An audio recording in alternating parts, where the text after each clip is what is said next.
Once again, could I please have everybody's attention up front? I know this is unity, and when we eat. I'm the prime example. Let's turn this over now. Once again, thank you so much for coming. Turn this over to Reverend Nancy, and then we'll open it up to questions. And again, if you have a question, raise your hand and sort of walk towards the middle to ask your question. Okay? Thank you. Thank you, Alan. I'll be brief. You've heard my voice this morning. But just to share on the personal side, you've seen my professional bio, and I'm glad that that was in the bulletin, so you had a chance to know what my experience has been. I've been very blessed with my experience, so with my career. On the personal side, I have 2 children. Here's where I get to brag, just a little. You heard about my son, and he is, his name is Paul Emerson. He's an actor in Los Angeles. He's made a great number of national commercials. I know you've seen him. He's one of those people they hire because he fits like everybody's looks, you know? And so he's done that. Now he's moving into directing. He directed he has a film playing at film festival circuit right now, and another one that played a couple years ago on the film festival circuit. And that is, he's pursuing his passion, and I'm so happy that he does that, and is enjoying his life. And he lives in Burbank, which is about 45 minutes from where I live. I think it was Tom Hadley that said, where I live, there's a little road that goes way up above Los Angeles, and that's the outer edge of Los Angeles County, which is where I live. For those back in the back corner, I know it's a little hard to hear. If you'd be willing, when you finish your food, to sort of maybe move your chairs over to this area. It's a little dangerous to turn these mics up anymore because the people up here will go deaf. So, and Nancy, if you keep it up there. So. I'll keep it up here. You let me know if you can't hear me. Okay. So, and my daughter, well, my son has no children. He is married. I did that marriage. And my daughter-in-law, that's what I call her, Wendy, is a graduate student close to Culver City, which is an LA suburb, and she's going to be a family therapist. So I think that it's wonderful. She's a wonderful addition to the family. And my daughter, Catherine, we all have different last names. My daughter, Catherine Havener, is an attorney, and she and her husband, who is my son-in-law, Mauricio, he's also an attorney. They met in law school. He's from El Salvador, but he went to Pepperdine, and then they went to law school together and met there and married, and they have 4 little girls. So I have 4 granddaughters. One turned 11, the oldest, on Friday, Brianna, and then I have an 8-year-old, Aaliyah, and a 4-year-old, Juliet, and turning 1 next week, Emily. She was a surprise, right? The 4th one, 4 girls. So, and my daughter is also an author. So for those of you who have young children, or perhaps who have grown children with young children, my daughter is an advocate for breastfeeding and for compassionate parenting. And she has written a book that's very popular. It's about weaning your baby at night. And it looks like, it's one of those beautiful books with beautiful illustrations in it. It's called Nursies When the Sun Shines. And so you can find that just for fun. It might be fun for you just to Google. It's just a beautiful cover and a way to wean a child with compassion and love. And as you know, my husband made his transition almost 20 years ago. I've not remarried. And I am blessed to live my calling. I am incredibly blessed and fortunate to be doing what I really love, and I've known all my life, but I didn't remember that until Bob died, because that took me to a place where I was able to retrieve that memory. So, and my husband, just a little bit of sports trivia. he was an NFL player. And back in the days when they played Ironman football, I met him toward the end of his life. He played for Paul Brown. He played on the Browns, and he played for the Eagles because he was drafted. He went to the Wharton School in Philadelphia, and then he was drafted to the Philadelphia Eagles and played for Cleveland. So that's always just kind of interesting. I said to the board, I said, he played in the days when they didn't make any money. He shared with me that the signing bonus was $725. Really? And for that, he bought his mom and dad a car. Yeah. So there's just a little personal thing. So what questions do you have for me?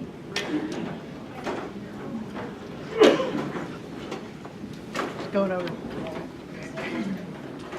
Yeah, I saw your work history posted online. It was very impressive. I was wondering if you could tell us a little bit about your journey in the steps you've taken and the stages that you've gone through, how you've seen it progress, and how that might apply to your ministry here. That's a great question. I hope I can answer it succinctly. The spiritual journey is one without end, as you know. And I think we go deeper, the clearer our mind becomes. And only meditation will do that, because we cannot access divine intelligence without it. So I came to seminary pretty grounded in love. I've always known that my ministry is based in oneness, is based in love. And I think over the past 20 years that meditation has taken me deeper and has unfolded insights in, as Fillmore would say, really in natural and normal ways. We're all hardwired that way. And it's allowed me to be more present, and there to be, so that I could be freely and fully God's expression. Does that answer a little bit? A little bit more in terms of the specifics of the posts that you've held and how that's progressed and how you see that as relevant to what you may do here. It's incredibly, thank you, that's great. Well, in Palmdale, I was, have ministry there, I've been there 10 years, a little more than 10 years. But the second year there, I was elected. It's a complete surprise to me because they really didn't know me that well in that region. They wanted to train somebody to go into the regional representative role, which is very demanding because not only are you have your own ministry, but you're a troubleshooter for everybody else's. And you're training their boards, and you are, holding the space for them. So that was a wonderful experience. So I was elected to train with this gentleman who was my predecessor, and then elected again. There's lots of elections, no appointees. It's in the Southwest region, and I served 3 years, and I was elected again, and I served another 3 years, and then I said, you know what, I've done 7 years. And it's probably someone else's to do. But during that time, that was wonderful because I've seen a great number of ministries, and yours is exceptional. And you have an exceptional board. And you have a level of commitment and engagement and heart-centeredness that is very good. It's me. It's because we both pray and move our feet. We love and we discern. We do all those things. So that allowed me to do that. I have served, and then I served on the national team, which is called Standards. And what we do is draft policy for the unity movement. And so the entire time I was a regional representative, I was meeting with Standards. And so the behind-the-scenes stuff that you don't see, that's what we were doing. And drafting policies. And those policies that we created and drafted were approved by the Unity Worldwide Board, and now they've become part of everything that makes up Unity Worldwide Ministries. So all of that put me into a national position that was very I just learned so much. I grew so much that way. And it's also a good way to see the movement, having grown up in it pretty much. And the people and the boards, everybody wants the same thing. You know, we all want to feel connected. We all want to glorify God. So I think all of that was so amazing. And being a pastor, that's what they call them in my part of LA County, of long tenure, you learn a great deal about connection at a very deep level with the people you serve. And they trust you with their lives and with their spiritual growth, and it's a sacred trust. I think being there 10 years has been very powerful for me. How big is that congregation? Not like yours. Yeah, she asked how big it was. It's probably about 1/4 the size of yours. We are keeping New Thought alive in the most conservative, seriously. We have the most conservative congressman and senator in the entire state of California. Oh, you have it here. Okay. Well, then I'm right at home. We're keeping New Thought alive there, so it's a little bit different demographic, but it's been real God-guided. Yeah, it's been good. Can you talk about a significant challenge you face in your ministry with your church and how you've addressed that? I kind of talked, of course, she wondered about challenge in ministry, in my current ministry. If you minister for any length of time at all, you will experience challenge, right? And I would say that, I think what I shared with the board yesterday was that early on, the first year or two, I took this ministry because I was guided to take this ministry. And there was a situation with the books and the bookkeeping and the financial records. And I had to let that person go, and I really took a hit for that. It wasn't a popular decision, but it was the right decision. Because we have to, we know sometimes it's challenging to make a decision that isn't a popular one. She had been there for quite a long time and had been trusted to, basically she was doing an awful lot in that ministry because my predecessor was so ill. It was, very, very sick. So, I hope that answers your question. It's, you have, the challenges, I think, are usually, I have a very peaceful situation. People who trust me, I trust them. It's a good thing. The next question, what is your vision for the children? In general or here? I don't know enough here about your program here to know, but I do have, that's my background. Before, in my last lifetime, I was an English teacher and a school administrator and have worked with children all my life and have advocated for nonviolent communication, compassionate parenting, and that every child is special. Every child is gifted. And so that would be at the basis, which you already practice here, but in terms of actual curriculum, I'd actually have to see it and know. But it seems to me that you're just thriving. You're doing a great job here. Specifically speaking, I think when children understand who they are, what they are, we talked about it this morning, that what I've seen in my children, they were raised in unity. Both my children meditate. I told the board my son is the only actor in Los Angeles that will sit outside a casting director's room and meditate before he goes in. I think that would be a good thing if our children are, all children should learn to meditate, yeah.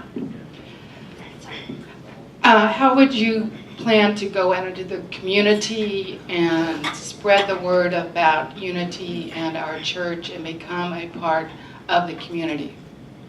I think that's going to be a group thing. I'm very comfortable. I'm pretty well known where I am because of my newspaper column.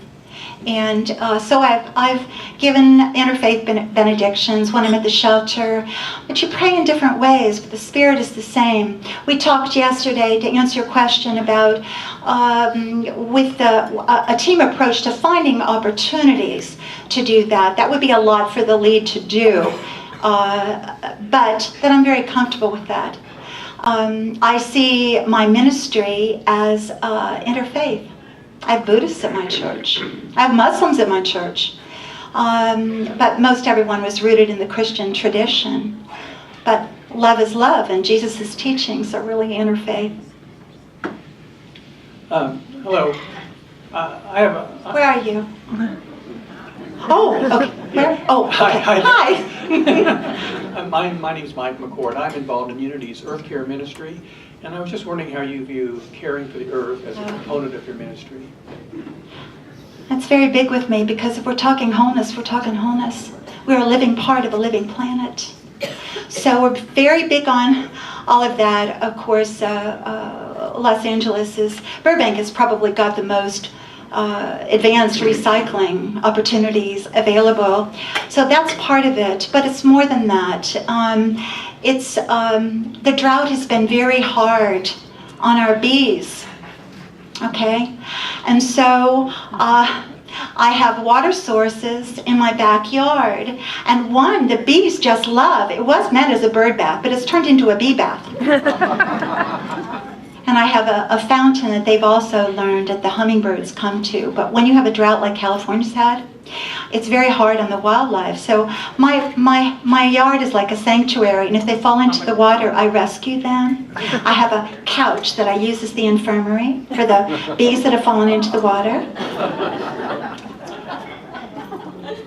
We talked yesterday about fracking. We talked about praying for the planet. We need to do that. Again, living part of that's such a great question, thank you.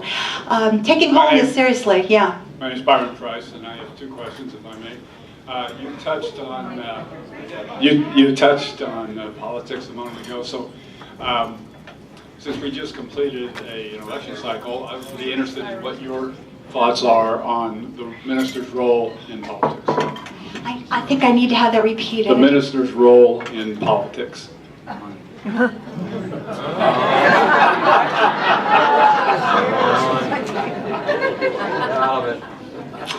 You know, I have never used the platform for political reasons ever. But when people get to know me, they know, what it means to be representative of the whole, right? But I think that's probably answering your question. I have people of all parties in my congregation, but I don't feel comfortable with that. Very good. My second question is really the important one. I'd like to hear how you say, "Go Chiefs."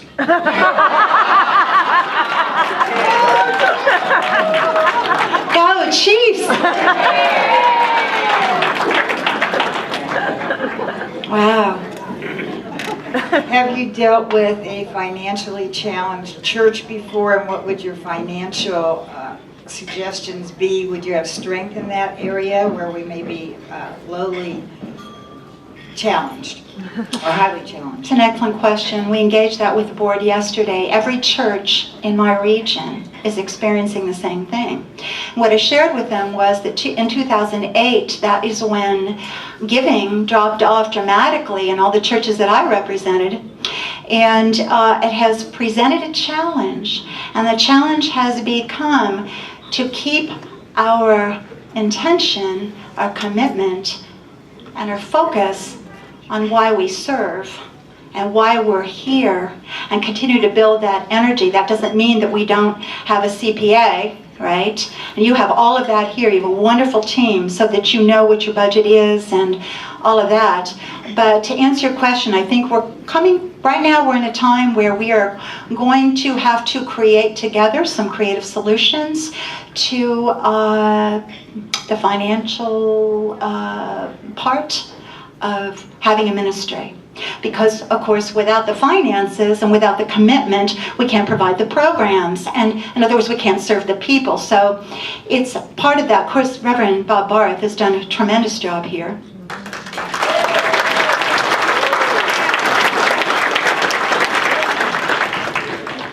And I think together there is always an answer, because as one, we are in fact heir to all that the Father has. And that will be part of the culture, is really walking that, believing it, praying it. Yes, I was wondering, what are your personal reasons for wanting to move out into the Midwest in this wonderful weather? You know, I've been asked that a time or two this morning. And the answer is pure and simple: guidance. I applied late. My resume came in, and I'll tell you, in August. You'd already been open since April. I responded to guidance, to Spirit, and that is what I try to live. But it is helpful because I did live 19 years in Cleveland. So I understand snow and driving in snow. I no longer have the clothing for it. 10 years in Southern California, but yeah, guidance, that's the answer. I have a twofold question. First one is, what is your personal pastoral theology of church? What is church? And then, what do you see the role of the spiritual leader in that? That's a great question. I would define church as, share this with the board, 2 words: spiritual, community. Emphasis on both words. Without the spiritual, then we could be any wonderful community. But if we are here for the sheer purpose of going deeper and understanding our role, being at home, and what we can do together, then that changes that community to a spiritual community. But without community, then how can we engage together to create that world? And that, what was your second question? What is your role as the leader? Say again? What is your role as a spiritual leader in that? Well, in this church, it would be different than my role where I am now. Yes. And we've talked a little bit about that, but you're very blessed because you have an incredible board. Oh, my gosh. You do.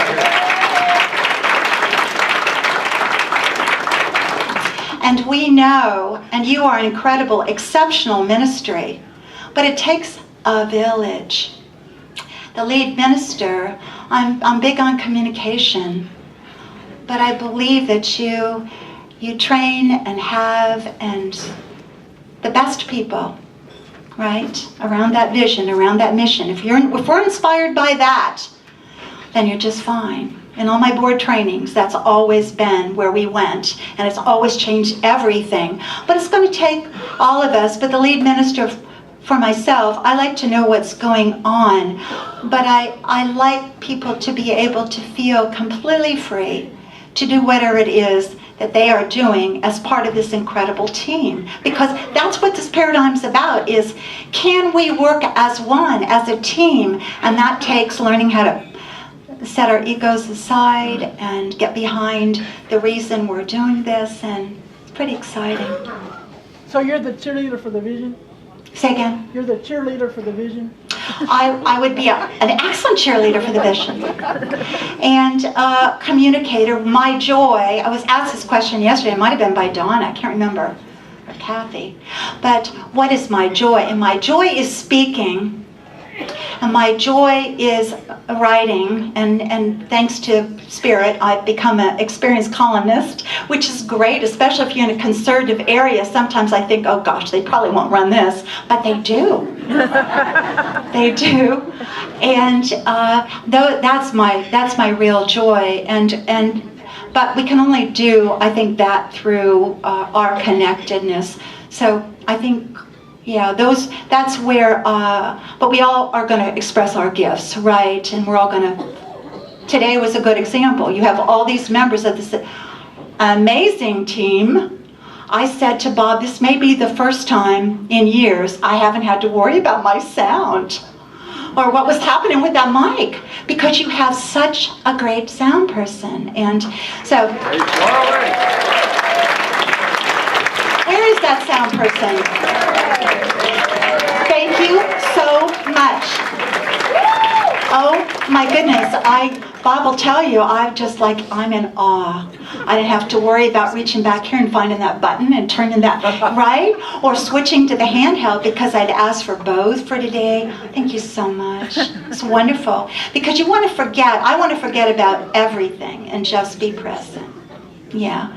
So the lead minister here is going to be a learning curve because, as Bob Barth told me, Nancy, there's lots of moving parts.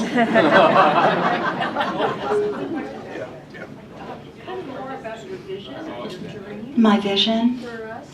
I'm a visionary, but I'm also an activist. I'm a visionary in the sense, activist in the non-militant sense, right? I've always had this vision.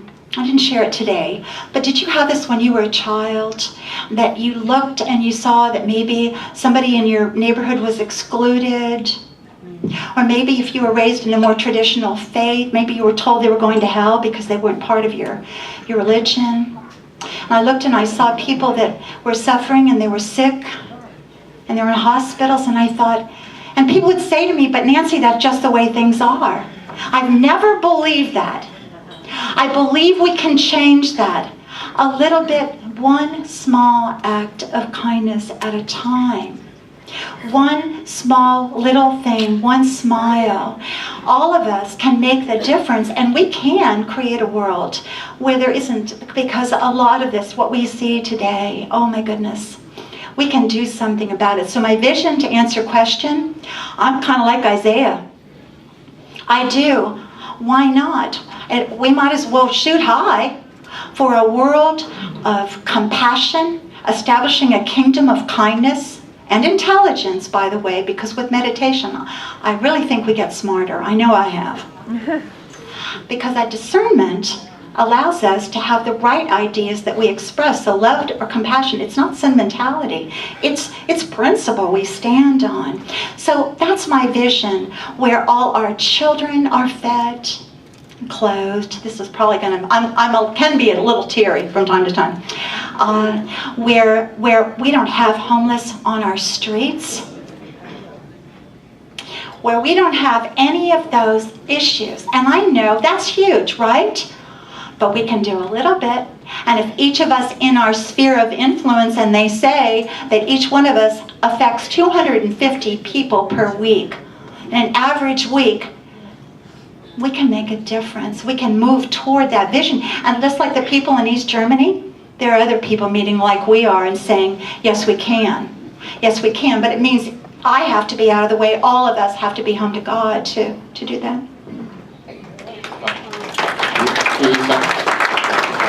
I've just a brief question. I know people come to a church with a lot of questions and often with heartaches and hoping for answers. Yeah. And I was just wondering, what questions haunt you? What questions do you not know are most basic to you that you still don't know the answers to and are seeking for? Tough question, I know. Well, no, it's a great question. There's so much I don't know, and I think that I'm better off that way. You know, the Buddhists have a word, beginner mind, right? Which means that you're always open. I think, was it Donna or Evelyn? Who was it yesterday? It was Donna saying, you know, it's like she was talking about choosing to experience something for the very first time, right? So I think our beliefs can actually get in the way, what we think we know, right? So that's a partial answer. But I think the deeper we go, the more we see that the Creator is such a holy mystery. We can enter into it, we express it, we are it. Thank you for the question. It's a great question. Thank you, Nancy, for being here. Thank you. I have two questions. I'll ask them individually. Okay. The first one, there's a lot of ways to provide leadership. Would you consider yourself leadership of empowerment or of management? I'm very organized, but it's not my passion. I was a school administrator. You get that skill set up real quick. I had a school with, oh my gosh, a staff of 55. It was huge, right? So you get very organized. Empowerment, definitely. Empowerment, inspiration, but it comes from being rooted and grounded in spirit. Thank you. Thank you. Second question, as you can see in this congregation, there's a lot of us a little over 50. Just a little. Me? And through much of our discussions over the last few years, we've really talked about how do we bring in the younger crowd? How do we bring in those families with children so that we can get them all on the stage? How would you build that part of our congregation? It's a wonderful question, and of course we're kind of engaging that all over the movement. I share with the board I've been really blessed because my ministry has always attracted younger people, teens, kids. For our size, we have quite a few children, and we have some 30-somethings, right?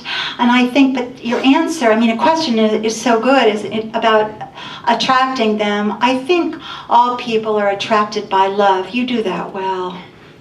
And when I did certain lessons that I've done, the people that are in that generation, the 30-somethings, I'm not sure we have any 20-somethings in our church, but we do have teens. But they're interested in things having to do with raising children, family, nonviolent communication. I did a series on compassionate parenting. Those are the things you want to know about when you're raising children. And there's, I think, probably some programming could be done around that would be kind of fun and could possibly be with the help of a advertising team to get the word out that we're having a seminar, for example, or there are people that do this, not just me, about, right, and breastfeeding, for example. My daughter, Catherine, there are a lot of women, she's a lactation consultant, there are a lot of women, there's such a great wanting to know more about breastfeeding. And so those things that are important, relationships, those would be some of the suggestions that I would have. Yeah. I'm Virginia Sewing, and I'm sure my daughter Evelyn has spoken with you about this. Hello. Hi. Oh, I'm so glad to see you. I would like to know what is your intention and your vision for longevity if you become the minister here? That's a good question. By nature, tell me your first name. Virginia.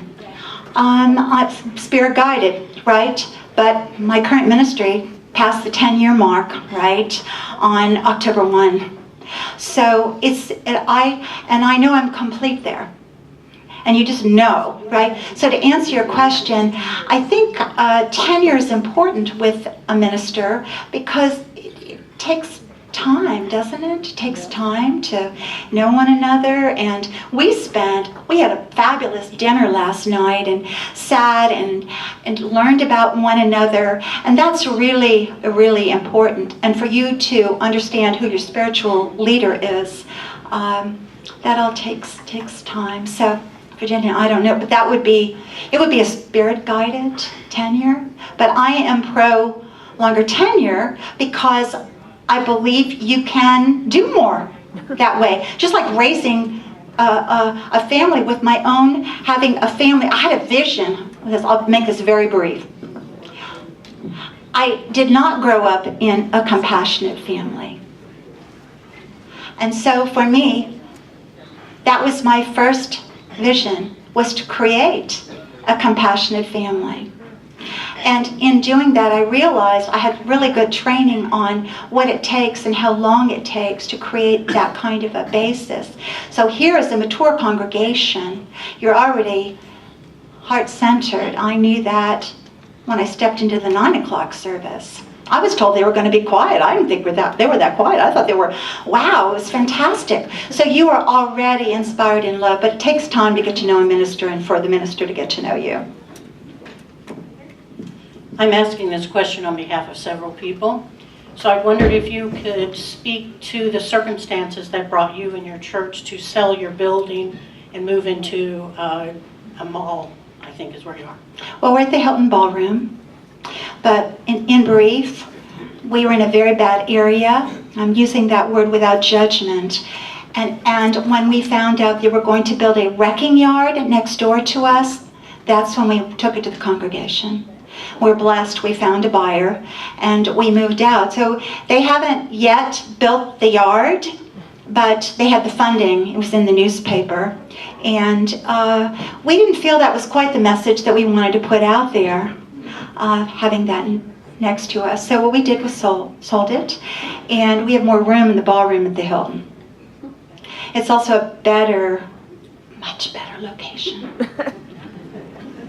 Question right here. When can you start? Aww, that's so sweet. Thank you so much. You've been wonderful to me. Seriously, thank you so much. Hi. I just wanted to follow up on a question that was asked a little bit earlier. You talked about, say, a marketing team here at the church. And I was just wondering, what form do you see that taking? And would you be willing to be a face? I know some of the reverends in the city do a column on Saturdays about their spirituality. Would you be willing to be a face, and what kind of activities would you engage in, as well as what would you expect the marketing team to do? I think we'll discover that together. What we found in the AV is that people over 50 are more likely to read the newspaper. So they read my column, which isn't promotional about the church at all. It's always about, the Sunday I did the animal blessing, I invited people into taking steps toward meatless meals, for example. It was about that. Last week I wrote about how to find your grounding, your faith in fearful times. It's not been about promotion, but the impact of that has been that people have thought, oh wow, those people, they're doing something a little different over there.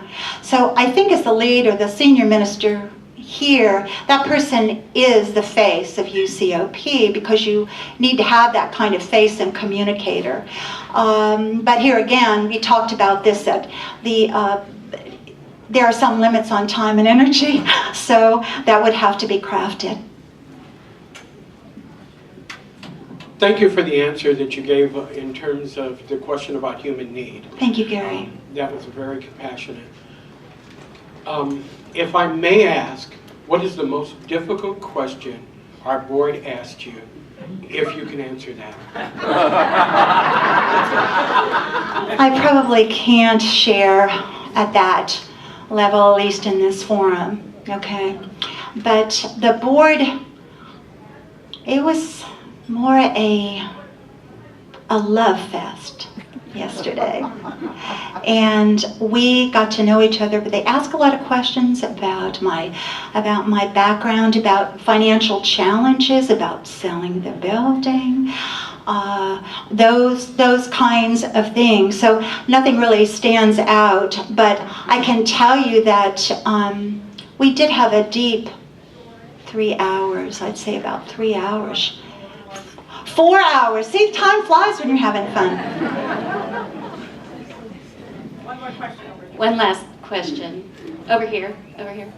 Please put your hand up. Oh, over here. Over here. Stand up. Oh, thank you. Thank you. Sorry. Okay, so I've been in New Thought and in this church off and on for 10 years, and I firmly experience and believe the divinity within and the perfection of the Christ and the power of our thoughts and prayer and so forth. But there have been times in my life when things were not good, and this was not always a place of comfort for me, because there was such an emphasis on everything's perfect and all that. So how do you address that dichotomy of experiencing the divine in the midst of apparently senseless tragedy and What a negativity? great question. Ooh, I'll have to do a lesson on that. You speak to all of our hearts. You do. The challenge is to stay home in the midst of it, whatever it is. And sometimes that's our own. Patch Adams, the opening that I had today, one of the things he said was he found that the storm was all in his mind. Sometimes that's the case, but sometimes it's your husband dies and you don't even know where the checkbook is. I'm talking about my own experience now. And you've got 2 kids and you've got to put them through college, right? And to keep praying and to keep standing and to keep trusting love. I think we can model that from one another because I wrote the column about living in fearful times for a reason. We are in a time where people are feeling because of the shift, right? And we can be of comfort. I strongly believe in that. But perfection, no. No. We talked about that yesterday. I'm all about, hey, let's do our best. But perfection, no. I think perfection is something, as I shared with the board, perfection is a concept that we made up as humans to compare ourselves with one another. But excellence, I can do my best, and some days it's going to be great, and some days it's going to be an okay best. But if we all do our best, then we're doing something. But in answering your question, finding the comfort in the midst of suffering. Compassionate breathing helps a great deal. I've got some tools for that, actually, that helps because that's everybody's journey, right? But I would want all of us, to be that comfort because we can be a home for one another, which is really, at the heart of the message. So, thinking back probably too many years, you were obviously very successful as a school administrator. And I'm curious, what were your characteristics and behavioral traits and so forth that qualified you for that role and made you successful, both from an academic or intellectual point of view, and also from you personally? Why were you so good at it? Well, thank you. I hope I was good at it. I love children, and because of my own background, I've always stood for holistic education, believing in children, telling all of them they're gifted. We talked about that earlier. And I think when you're in the presence of teens and kids, they know what you stand for. And they know whether there's judgment there or not. So I think that was part of it. I did represent a school that was pretty groundbreaking at the time. And it was in the 70s when I started there, and I had looked into it very carefully because having worked in public education, I was so saddened by children. By the time I got them as a teacher in 8th grade, they no longer believed in themselves. They didn't have any confidence. They were already under the spell of that human conditioning. A lot of them thought they were worthless. I had, believe it or not, something called the Z track, which meant they put all the kids in there that nobody could do anything with. They were hopeless, and they put them in my classroom. Those kids taught me a lot. But I believe that we're all heroes. We rise to expectations, and our children will rise to expectations. And our expectations we hold in our heart. It is not a head thing. It's not like saying, bring home all A's. Oh, no. So I think the school, because I believed in the school, that was part of the success, and school was successful, and both my children went there. So being able to love people is very helpful in any venture. Hi, I'm Karen Harrison. Karen. And I would like to know what experiences you have had that will help you to shine as our lead minister here. I think what I would say to that is probably my entire life experience. You have experienced the energy, what I am as an energy, on the platform and individually. And of course, as Emerson said, boy, that's everything. I can't hear what you're saying because who you are speaks so loudly. So hopefully you get who I am from what you felt. But my life experience, that's very helpful because when you've raised children successfully, you've lost a spouse. I've lost my parents. I've been through a number of things that creates in you an understanding of other people's challenges. And it's helpful. It's been helpful in my counseling practice. I've noticed a number of areas you remarked on during your talk this evening, or this afternoon, of strengths in this community and in this church. My question to you would be, what do you see as our biggest weakness, and what would your approach be towards correcting that?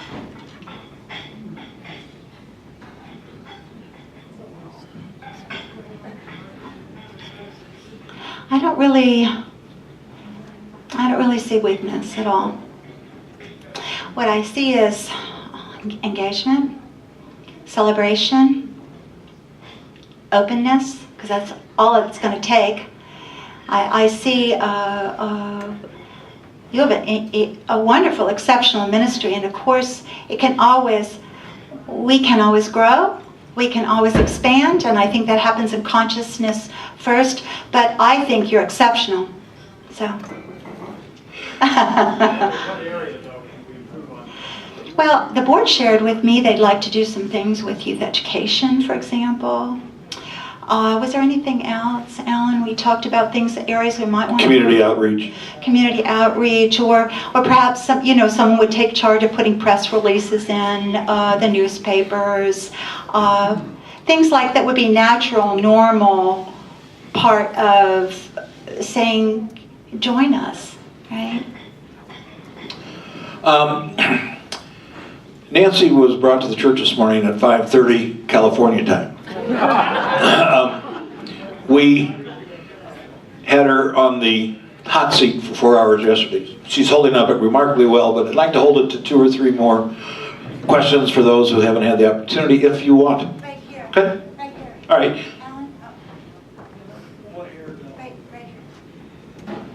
I just have a simple question. How many congregants do you have in your church? It varies so much because we're a bedroom community for LA, right?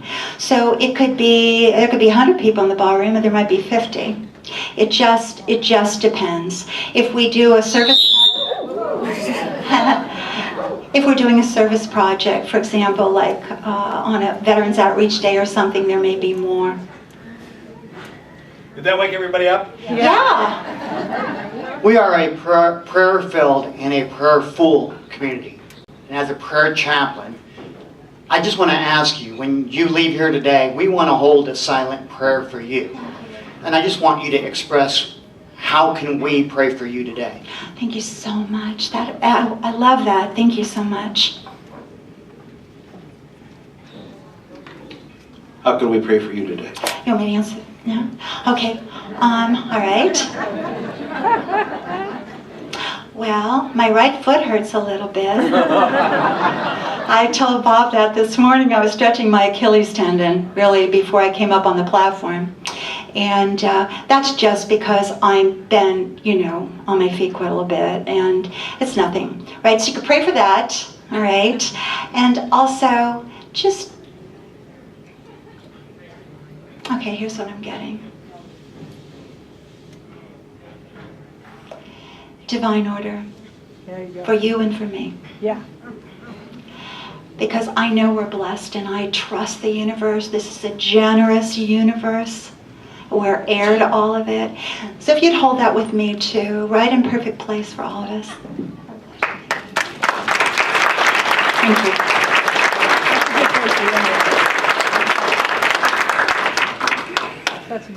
All right, one more. Hi Nancy, I'm Jay Woods. Jay Woods, how are you? Nice to see you. I get better every day in every way. I know.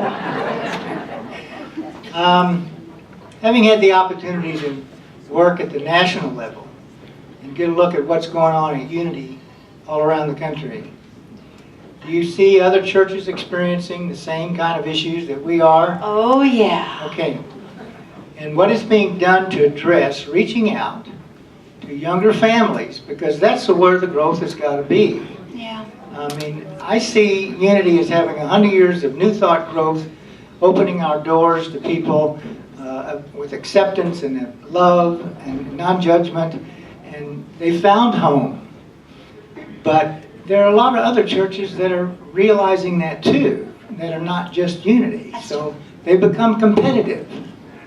Would you agree with that?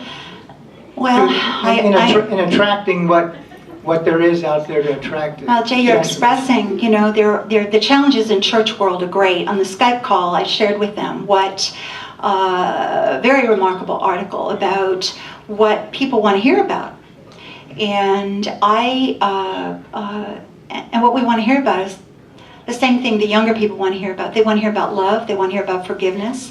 They want to hear about family, how to have more joy, peace, those kinds of things, right? I did a whole series on that. I'm going to elicit ideas because I love to brainstorm. I want to hear the ideas, and then what might work, I don't know. I do know by our presence, if we remain centered and grounded in God, that will reach out energetically beyond these walls, that's for sure. You've been doing that for a long time. But, yeah. Thanks, Jay. Okay. Are we complete? Yeah. Reverend Nancy, from the bottom of our hearts, thank you so much.